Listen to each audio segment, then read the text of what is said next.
நான் 7ஆம் வகுப்பு படிக்கிறேன். எனது மன்றம் கல்லுப்பட்டி.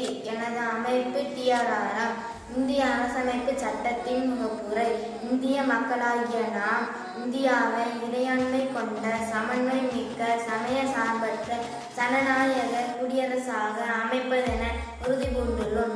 இதன் மூலம் அனைத்து குடிமக்களையும் பாதுகாப்பதுடன் சமூக, பொருளாதார, அரசியலில் அனைவருக்கும் நீதி, எண்ணியதை வெளிப்படுத்த, எடுத்துச் சொல்ல, நம்பிக்கை வைக்க, வழிபாடு செய்ய சுதந்திரம், தகுநிலையிலும் வாய்ப்பிலும் சமத்துவம் அளித்து உயர்வுறச் செய்தல், தனி மனிதனின் மாண்பு, நாட்டின் ஒற்றுமை, ஒருமைப்பாடு ஆகியவற்றை உறுதிப்படுத்தும் சகோதரத்துவத்தோடு வாழ்வது என்று உறுதி பூண்டுள்ளோம்.